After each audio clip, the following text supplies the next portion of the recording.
le temps où Élisabeth devait accoucher arriva, et elle enfanta un fils.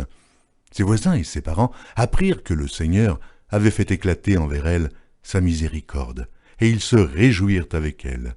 Le 8e jour, ils vinrent pour circoncire l'enfant, et ils l'appelaient Zacharie, du nom de son père. Mais sa mère prit la parole et dit « Non, il sera appelé Jean. » Ils lui dirent « Il n'y a dans ta parenté personne qui soit appelé de ce nom. » Et ils firent des signes à son père pour savoir comment il voulait qu'on l'appelle. Zacharie demanda des tablettes et il écrivit « Jean est son nom. » Et tous furent dans l'étonnement. Au même instant, sa bouche s'ouvrit, sa langue se délia, et il parlait et bénissant Dieu. La crainte s'empara de tous les habitants d'alentour et, dans toutes les montagnes de la Judée, on s'entretenait de toutes ces choses. Tous ceux qui les apprirent les gardèrent dans leur cœur en disant « Que sera donc cet enfant ?»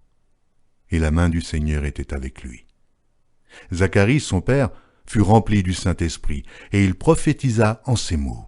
Béni soit le Seigneur, le Dieu d'Israël, de ce qu'il a visité et racheté son peuple, et nous a suscité un puissant sauveur dans la maison de David, son serviteur, comme il l'avait annoncé par la bouche de ses saints prophètes des temps anciens. Un sauveur qui nous délivre de nos ennemis et de la main de tous ceux qui nous haïssent. C'est ainsi qu'il manifeste sa miséricorde envers nos pères et se souvient de sa sainte alliance, selon le serment par lequel il avait juré à Abraham notre père, de nous permettre, après que nous serions délivrés de la main de nos ennemis, de le servir sans crainte, en marchant devant lui et dans la sainteté et dans la justice tous les jours de notre vie.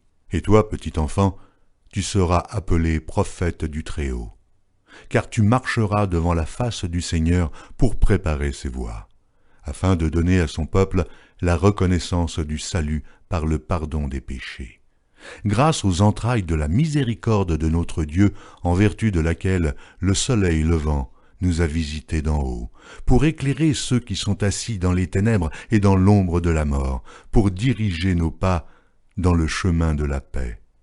Or, l'enfant croissait et se fortifiait en esprit, et il demeura dans les déserts jusqu'au jour où il se présenta devant Israël.